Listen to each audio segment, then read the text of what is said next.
안녕하세요. 즐거운 저녁 시간 되시길 바랍니다. 잠들기 전에 재미있는 전래동화를 함께 들어보아요. 좋은 꿈 꾸시고 편안한 밤 되세요. 어떻게 하면 더 큰 부자가 될 수 있을까? 영감은 재산을 늘리는 데만 신경을 쓰느라 이웃을 돕거나 주변 사람들을 위하는 일에는 관심이 없었죠. 그러다 보니 마을 사람들로부터 원성을 많이 들었답니다. 영감의 집 앞에는 커다란 누티나무가 한 그루 있었어요. 여름이면 누티나무는 시원한 그늘을 만들어 주었기 때문에 대나무 평상을 놓고 쉬기가 참 좋았죠.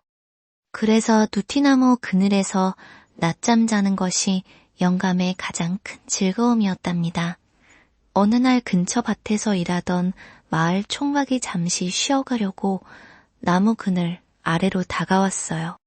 잠깐만, 저 나무 아래에서 쉬어야지.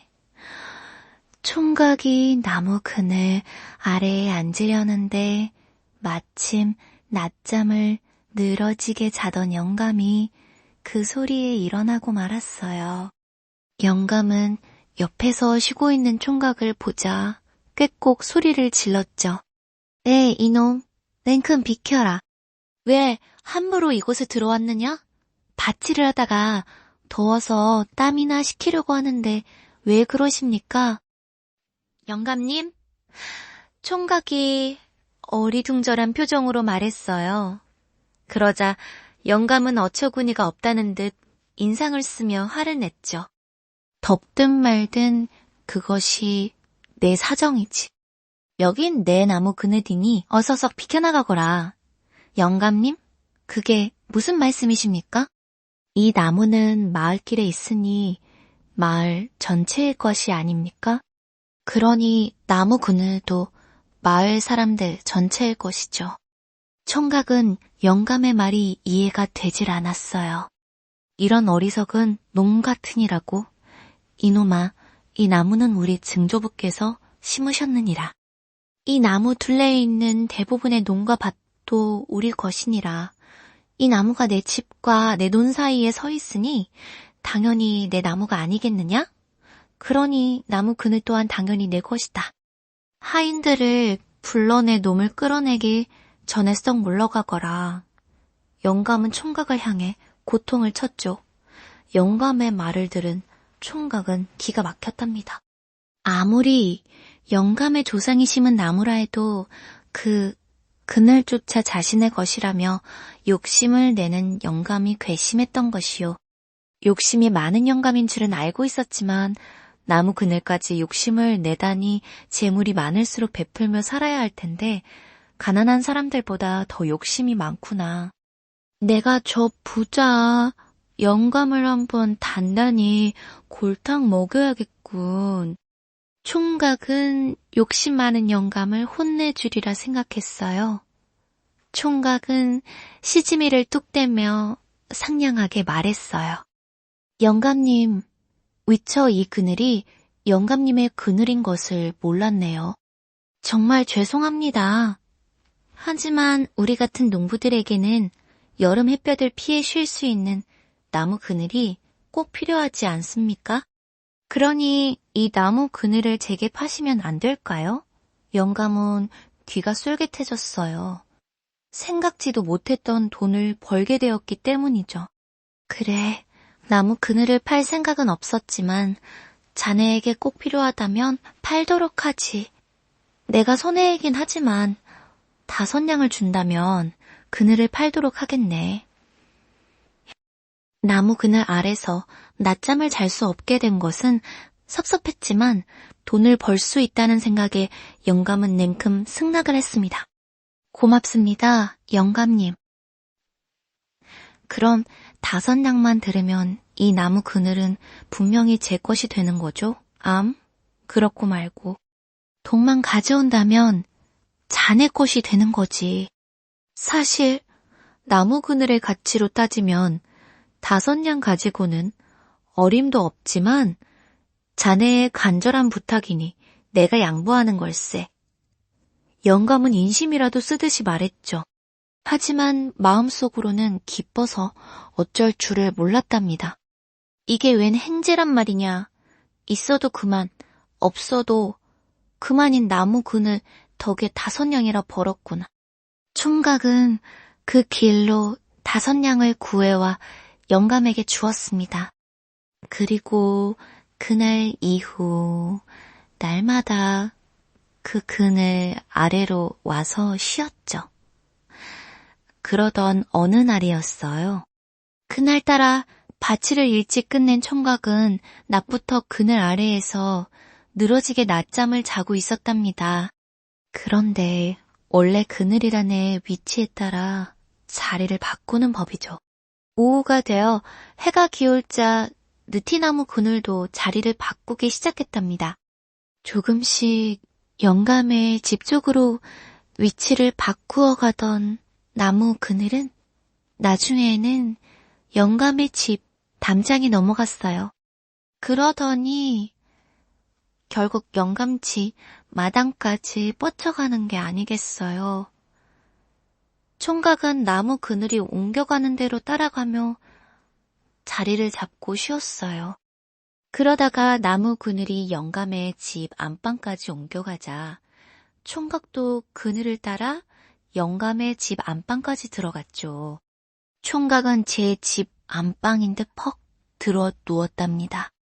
아니, 이놈이 미쳤나 보구나. 왜 남의 집 안방에 들어오는 거냐. 냉큼 나가지 못할까 총각을 본 영감이 버럭 화를 냈어요. 무슨 말씀이십니까? 저는 이 나무 그늘을 따라왔을 뿐입니다. 잊으셨습니까? 며칠 전 저에게 나무 그늘을 5냥이 파셨잖아요. 총각은 태연하게 말했죠. 나무 그늘을 산 것과 우리 집 안방이 무슨 상관이란 말이냐. 내가 나무 그늘을 팔았지 안방을 팔았더냐. 잘 보십시오. 영감님, 지금 나무 그늘이 안방에 와 있지 않습니까? 그러니 지금은 이 안방이 제 것이 아니겠습니까? 뭐라고.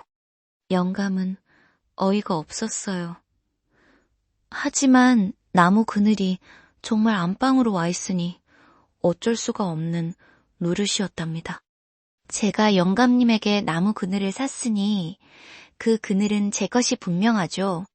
그렇다면 그늘이 어디로 가서 생기든 그늘이 생긴 자리 역시 제 것이지 뭡니까? 총각은 방바닥에 드러놓은 채 꼼짝 않고 말했죠. 총각의 말이 한 채 어긋남도 없었기 때문에 영감은 더 이상 화를 낼 수도 없었습니다. 그저 나무 그늘이 빨리 자리를 바꿔 다른 곳으로 이동하기만 기다릴 뿐이었죠. 아, 내가 미처 그 생각을 못했구나. 앞으로 이 어쩌면 좋아.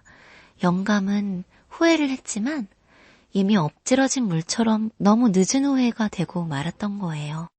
며칠 후 영감의 집에 큰 잔치가 열렸습니다. 영감이 대접해야 할 귀한 손님들이 왔기 때문이죠. 마당까지 큰 상이 차려졌고 영감이 손님들과 한창 맛있는 음식을 먹으며 이야기를 나눌 때였어요. 하필이면 나무 그늘이 잔치상이 잘 차려진 마당 한가운데로 이동하는 게 아니겠어요? 마침 친구들까지 데리고 나무 그늘에 쉬러 왔던 총각이 그늘을 따라 영감 집 마당으로 성큼성큼 들어왔죠. 일을 하던 지저분한 옷차림으로 몰려들어온 총각과 친구들을 보자 영감은 당황하고 말았어요. 손님들도 놀라기는 마찬가지였죠. 아니, 저 총각들은 누굽니까? 당황한 손님들이 영감에게 물었습니다. 그러자 총각이 당당하게 그 까닭을 설명해 주었죠. 저는 영감님께 며칠 전 나무 그늘을 5냥 주고 샀습니다. 나무 그늘이 여기 마당으로 옮겨왔으니 지금 이 마당이 제 것이 아니겠습니까? 그 말을 들은 손님들은 어이가 없었어요. 에이, 나쁜 사람 같으니라고 아무리 돈이 좋아도 어떻게 나무 그늘을 팔 수 있는가. 에휴, 몹쓸 사람이 있구만. 손님들은 욕심 많은 영감을 욕하며 모두 나가버렸어요. 많은 사람들 앞에서 창피를 당한 영감은 고개를 들 수가 없었답니다.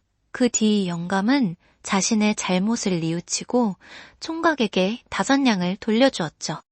그리고 나무 그늘은 마을 사람들의 편안한 쉼터가 되었답니다.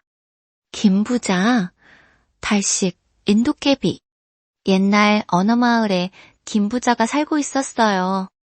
김부자는 일꾼들에게 인자하고 품삯도 후하게 쳐주었기 때문에 마을의 청년들은 김부자 밑에서 일하고 싶어 했어요.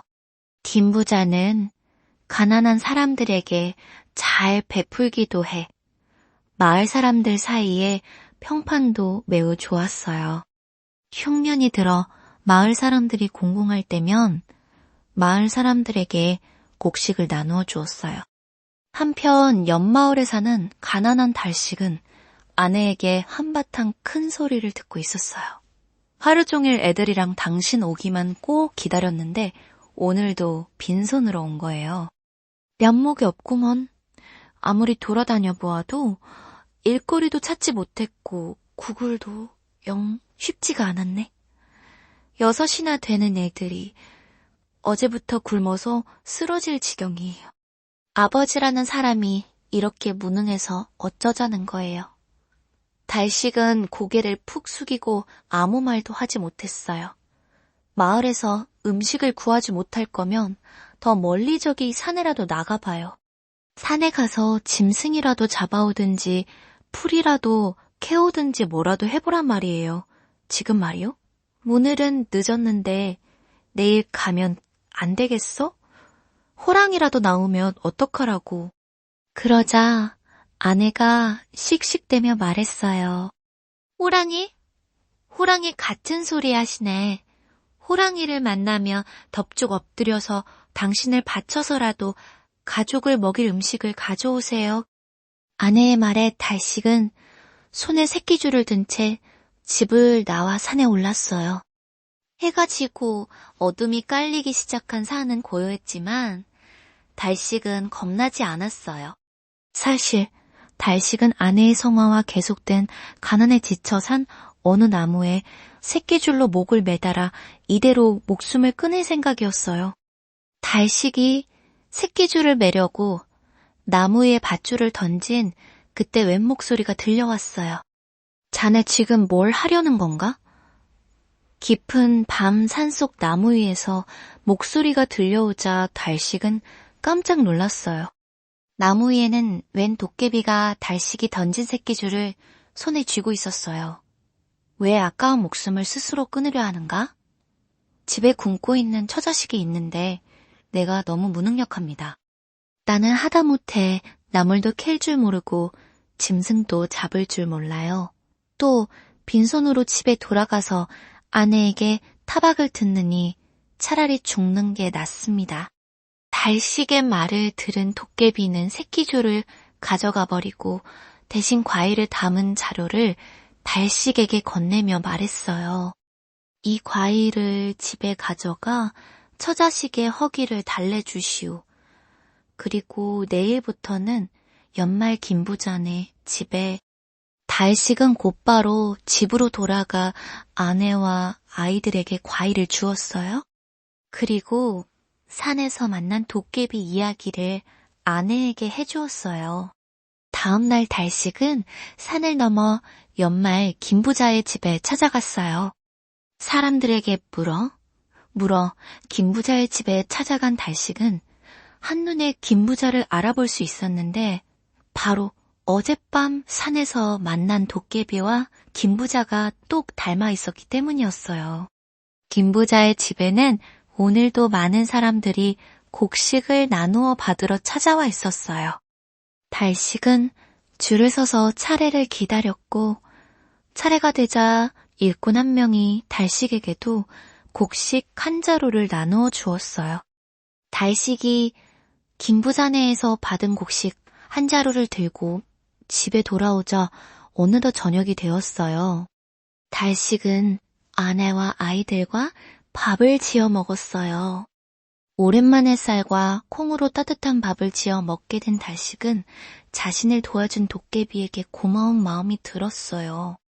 그날 밤 또 한 번 새끼줄을 들고 산에 올라간 달식은 나무 위로 새끼줄을 던졌고 그러자 또 도깨비가 나타났어요. 달식은 고개를 끄덕이며 말했어요. 다절했을 때 도와주셔서 너무나 감사한 마음에 그 말을 전하고 싶어 오늘 다시 찾아왔습니다. 정말 이 은혜를 어떻게 갚을 수 있겠습니까? 은혜는 무슨 누구나 힘들 때가 있기 마련이고 서로 도우며 사는 것 아니겠는가. 힘내게 노력하다 보면 해 뜰 날이 올 걸세. 도깨비는 그렇게 말하고 새끼줄을 가지고 사라졌어요.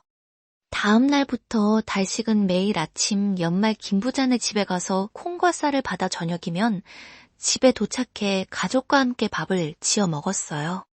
그런데 이 생활이 익숙해질 무렵 아내와 아이들은 조금씩 불만을 가지기 시작했어요.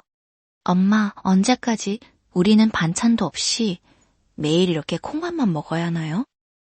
고기도 먹고 싶고 생선도 먹고 싶어요. 밥만 먹는 건 지겨워요. 아내는 달식에게 말했어요.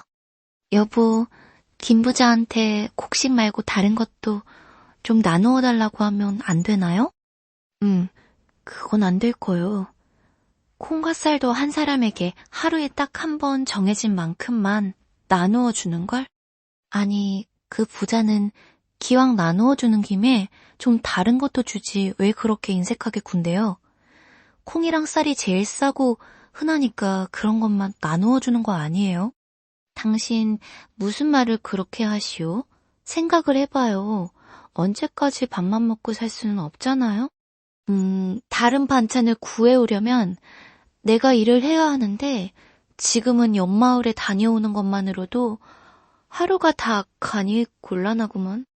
잠시 생각하던 달식은 말했어요. 내가 옆마을에 다녀오는 동안 당신이 작은 일거리라도 해서 돈을 버는 건 어떻겠소? 내가 돌보아야 할 아이들이 6이에요. 제가 일을 하면 아이들은 누가 보라는 말이에요? 달식은 또 생각하다 말했어요. 큰아이는 이제 소일거리 정도는 할 수 있지 않소? 아이들이 일을 도와준다면 형편이 조금씩 나아질 것 같은데. 아이들은 당신을 닮아 아무것도 할 줄 몰라요. 그렇다고 애들한테까지 국어를 시킬 순 없잖아요. 달식은 또 생각하다 말했어요. 그러면 우리 가족이 모두 옆마을로 이사를 하는 건 어떻겠어? 그러면 김부자네 집에 다녀오는 시간도 아낄 수 있고 남는 시간에 내가 일거리를 찾아 돈을 벌 수 있지 않겠소? 애들 6명을 데리고 산을 넘어서 옆마을로 이사를 가자고요? 어휴, 그 번거로운 수고를 어떻게 해요? 그리고 여기는 낡은 초가집이라도 있지. 거기는 우리 가족 몸 누일 곳이라도 있나요? 이것도 싫다, 저것도 싫다. 짜증만 내는 아내의 말에 달식은 답답해졌어요. 그때 아내가 말했어요. 여보, 당신이 산에서 만난 도깨비랑 옆마을 김부자가 똑 닮았다고 했죠? 그랬지? 꼭 그 도깨비가 사람으로 변신한 것 마냥 똑같이 생겼어. 듣자니 김부자네 논과 밭은 눈이 오나 비가 오나 언제나 풍작이라면서요. 그랬지. 내 생각에는 그 도깨비가 김부자가 맞는 것 같아요. 도깨비가 김부자로 변신해서 옆마을의 터를 잡고 살고 있는 거예요. 도깨비가 자기네 농과 밭만 풍작이 들도록 요술을 부리는 거라고요. 뭐? 선심을 베푸는 척 마을 사람들과 당신에게까지 콩과 쌀을 나누어 주는 게 저는 영 의심스러워요. 필시, 다른 사람들의 운을 그 욕심 많은 도깨비가 전부 훔쳐버린 거예요. 그래놓고 겨우 콩과 쌀 조금씩만 나누어 준다니 얼마나 괘씸해요. 아내는 눈빛을 반짝이며 달식에게 말했어요. 여보, 힘들게 온 가족이 연마을까지 이사 갈 거 뭐 있어요? 우리 그 도깨비를 잡아옵시다. 뭐요? 잡아와서 뭘 어쩌자고? 어쩌긴요. 잡아와서 집에 가두어 놓고 우리를 위해서만 요술을 부려달라고 하는 거예요. 아내는 말을 이어갔어요. 말이 나와서 말인데 당신은 능력도 없는 데다가 게으르기까지 한데 가족을 위해서 매일 힘들게 일할 수 있겠어요? 도깨비만 잡아오면 힘들이지 않고 매일 맛있는 밥과 반찬 고기를 먹을 수 있고 부자가 될 수 있어요. 당신도 이제 나이가 있잖아요. 요즘 몸도 아프지 않아요? 매일 연마을 다녀오는 것만으로도 힘든데 당신이 무슨 일을 해서 어떻게 우리 가족을 챙기겠어요? 달식은 처음에는 아내의 말이 터무니없다고 생각했지만 듣다 보니 조금씩 설득되는 것 같았어요. 매일 연마을에 다녀오는 것이 고되기도 했고 다른 일거리를 찾을 의욕도 능력도 없는 자기 자신을 알고 있었기 때문이었지요. 여보, 잘 생각해봐요. 김부자만 부자가 되고 사람들에게 베풀라는 법 있나요? 도깨비를 이용해서 우리가 부자가 되고 우리가 사람들에게 베풀어 줍시다. 욕심 많은 도깨비 대신에 우리가 사람들에게 고기와 생선까지 나누어 주자고요. 결국 달식은 아내의 말에 동의하게 되었어요. 그런데 내가 도깨비를 무슨 수로 잡아온단 말이오? 나는 선짐승 하나도 못 잡는데 요술을 부리는 도깨비를 무슨 수로 납치하겠소? 잠시 생각하던 아내가 말했어요. 자기 말로 오게 합시다. 도깨비에게 우리 가족 모두가 감사의 의미로 밥 한 끼 대접하고 싶다고 집으로 초대한다고 말해보세요. 아내가 몸이 불편해서 곧 죽을 운명인데 죽기 전에 도깨비 선생님에게 꼭 직접 만든 메밀묵과 밥상을 대접하고 싶다고요. 그런데 집에 데려오고 나면 그 뒤에는 어떻게 가두어 놓지? 제가 들었는데 도깨비는 붉은 피를 무서워한대요. 제가 피를 묻힌 긴 새끼줄을 준비해 둘게요. 일단 도깨비가 문간에 들어오면 아이들과 함께 집을 빙 둘러싸서 새끼줄을 치는 거예요. 그러면 도깨비가 도망가지 못할 거예요?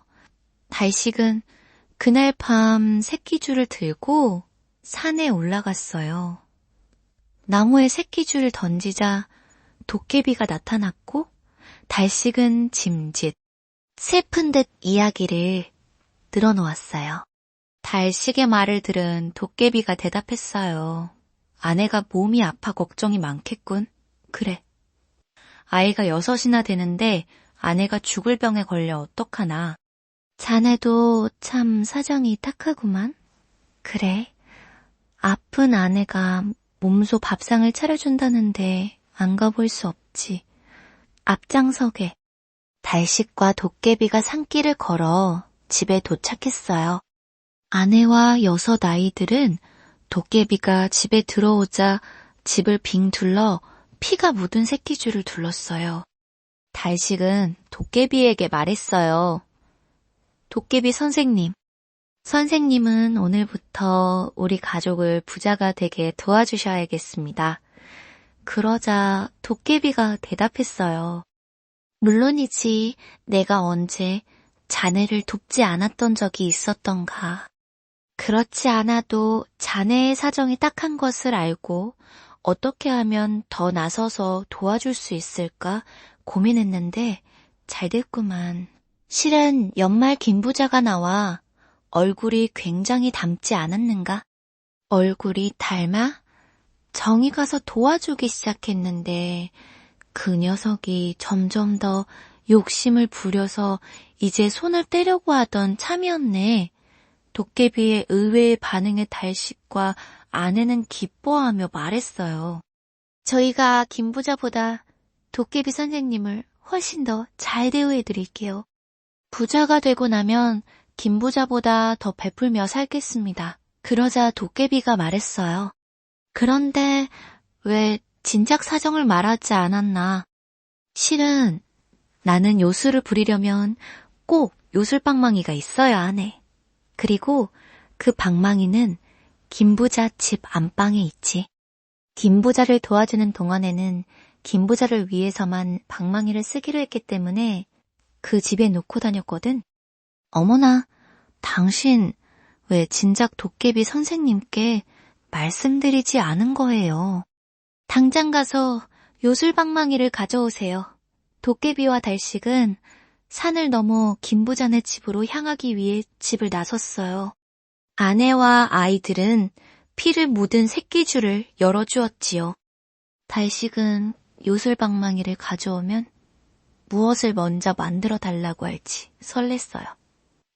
그런데 집을 나서자마자 도깨비는 김부자로 변신하는 것이 아니겠어요. 달식이 어안이 벙벙해서 그 모습을 바라보는 사이 도깨비가 손뼉을 쳤고 어디에선가 나타난 새끼줄들이 달식과 아내, 아이들의 몸을 모두 꽁꽁 묶어버렸어요. 가만 보니 그 새끼줄은 달식이 목을 매려고 산에 가지고 갔던 새끼줄과 그 이후에 도깨비를 만나기 위해 가지고 갔던 새끼줄들이었어요. 도깨비가 말했어요. 이 배은망덕한 자야, 나는 자네가 가장 힘들 때 목숨을 구해주었는데 고작 버리는 짓이 이런 것이더냐? 달식과 아내는 너무 놀라 입을 벌린 채 눈만 껌뻑거릴 뿐이었어요. 요술방망이 같은 건 애초에 없다. 자기 힘으로 노력해볼 생각은 죽어도 하지 않는 게으르고 어리석은 자들에게는 요술방망이가 아니라 방망이질이 어울리겠구나. 다시 한번 도깨비가 손뼉을 치자 무시무시한 방망이가 나타나 달식과 가족에게 매질을 해주었어요. 달식과 아내는 매를 마시며 외쳤어요. 아이고 속았네 속았어. 요망한 도깨비가 결국 우리를 속였네. 한편 옆마을로 돌아간 도깨비 김부자는 그 뒤로도 어려운 이웃들과 곡식을 나누며 살았는데 하루에 한 번 정해진 분량의 곡식만 나누는 원칙은 이어갔다고 하네요.